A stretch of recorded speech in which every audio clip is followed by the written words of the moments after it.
ನಮಸ್ಕಾರ ವೀಕ್ಷಕರೇ.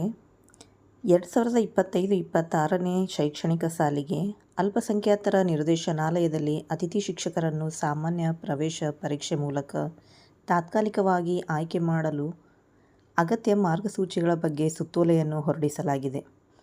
ಅಲ್ಪಸಂಖ್ಯಾತರ ನಿರ್ದೇಶನಾಲಯದ ಉಲ್ಲೇಖಿತ ಜ್ಞಾಪನ ಪತ್ರದಲ್ಲಿ 2025-26ನೇ ಶೈಕ್ಷಣಿಕ ಸಾಲಿಗೆ ಅಲ್ಪಸಂಖ್ಯಾತರ ನಿರ್ದೇಶನಾಲಯದಲ್ಲಿ ಅತಿಥಿ ಶಿಕ್ಷಕರನ್ನು ಮೂಲಕ ತಾತ್ಕಾಲಿಕವಾಗಿ ಆಯ್ಕೆ ಮಾಡಿಕೊಳ್ಳಲು ಅಗತ್ಯ ಮಾರ್ಗಸೂಚಿಗಳೊಂದಿಗೆ ಅರ್ಜಿಗಳನ್ನು ಆಹ್ವಾನಿಸಲಾಗಿದೆ.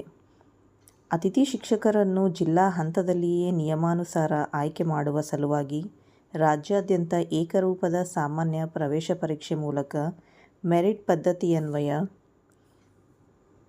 ಆಯ್ಕೆ ಮಾಡಲು ನಿರ್ಧರಿಸಲಾಗಿದ್ದು, ಇದಕ್ಕೆ ಕೆಲವೊಂದು ಮಾರ್ಗಸೂಚಿಗಳನ್ನು ಪ್ರಕಟಿಸಲಾಗಿದೆ.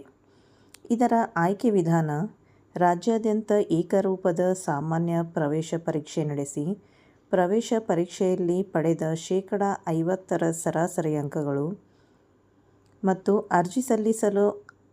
ಅರ್ಜಿ ಸಲ್ಲಿಸುವ ಅಭ್ಯರ್ಥಿಯು ಪದವಿ ವಿದ್ಯಾರ್ಹತೆಯಲ್ಲಿ ಪಡೆದಿರುವ 30% ಅಂಕ, ಅರ್ಜಿ ಸಲ್ಲಿಸಲು ಅಭ್ಯರ್ಥಿಯು B.Ed ವಿದ್ಯಾರ್ಹತೆಯಲ್ಲಿ ಪಡೆದಿರುವ 20% ಅಂಕ.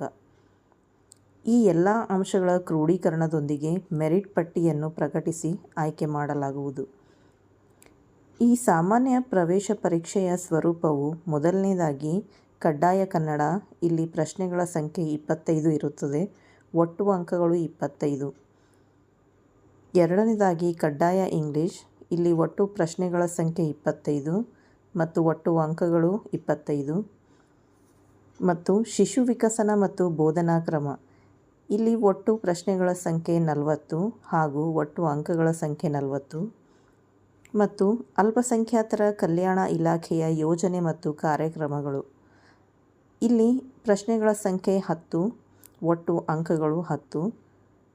ಪರೀಕ್ಷೆಯ ಒಟ್ಟು ಅವಧಿ ಅಥವಾ ಸಮಯ 120 ನಿಮಿಷಗಳು. ಇಲ್ಲಿ ಒಟ್ಟು ಪ್ರಶ್ನೆಗಳ ಸಂಖ್ಯೆ 100, ಒಟ್ಟು ಅಂಕಗಳ ಸಂಖ್ಯೆ 100. ಪ್ರಶ್ನೆಗಳ ಸ್ವರೂಪ ಮತ್ತು ವ್ಯಾಪ್ತಿ ಹೇಗೆ ಇರುತ್ತದೆ ಅಂದರೆ: ಕಡ್ಡಾಯ ಕನ್ನಡ ವಿಷಯಕ್ಕೆ ಸಂಬಂಧಿಸಿದ ಪ್ರಶ್ನೆಗಳು ಕನ್ನಡ ಭಾಷೆ, ಸಾಹಿತ್ಯ ಮತ್ತು ವ್ಯಾಕರಣಕ್ಕೆ ಸಂಬಂಧಿಸಿದ್ದಾಗಿರುತ್ತದೆ. ಕಡ್ಡಾಯ ಇಂಗ್ಲಿಷ್ ವಿಷಯಕ್ಕೆ ಸಂಬಂಧಿಸಿದ ಪ್ರಶ್ನೆಗಳು ಆ ಭಾಷೆಯ ಮೂಲಭೂತ ಕಲಿಕಾಂಶಗಳು, ಸಂವಹನ ಮತ್ತು ವಿಷಯ ಗ್ರಹಿಕೆಯ ಸಾಮರ್ಥ್ಯವನ್ನು ಆಧರಿಸಿರುತ್ತವೆ. ಶಿಶು ವಿಕಸನ ಮತ್ತು ಬೋಧನಾ ಕ್ರಮದ ವಿಷಯದ ಪ್ರಶ್ನೆಗಳು 11ರಿಂದ 14 ವಯೋಮಾನದ ಮಕ್ಕಳ ಮನೋವಿಜ್ಞಾನ ಹಾಗೂ ಬೋಧನಾ ಮತ್ತು ಕಲಿಕೆಯ ಮೇಲೆ ಪ್ರಭಾವ ಬೀರುವ ಅಂಶಗಳ ಮೇಲೆ ಆಧಾರಿತವಾಗಿರುತ್ತದೆ ಹಾಗೂ ವಿಭಿನ್ನ ಕಲಿಕೆಯ ಹಿನ್ನೆಲೆಯುಳ್ಳ ಮಕ್ಕಳ ಅವಶ್ಯಕತೆಗಳು ಹಾಗೂ ಅವರ ಕಲಿಕೆಯ ಮಟ್ಟವನ್ನು ಉತ್ತಮಪಡಿಸುವ ನಿಟ್ಟಿನಲ್ಲಿ ಶಿಕ್ಷಕರು ತಿಳಿದುಕೊಳ್ಳಬೇಕಾದ ಅಂಶಗಳ ಮೇಲೆ ಆಧಾರಿತವಾಗಿರುತ್ತದೆ. ಸಾಮಾನ್ಯ ಪ್ರವೇಶ ಪರೀಕ್ಷೆಯ ಎಲ್ಲ ಪ್ರಶ್ನೆಗಳು ರಾಜ್ಯ ಪಠ್ಯಕ್ರಮದ 6ರಿಂದ 10ನೇ ತರಗತಿ ಸಂಬಂಧಿಸಿದ ಪಠ್ಯವಸ್ತುವನ್ನು ಆಧರಿಸಿದ್ದು, ಪ್ರಶ್ನೆಗಳ ಕಠಿಣತೆಯ ಮೊತ್ತ ಪ್ರೌಢ ಹಂತಕ್ಕೆ ಸೀಮಿತವಾಗಿರುತ್ತದೆ.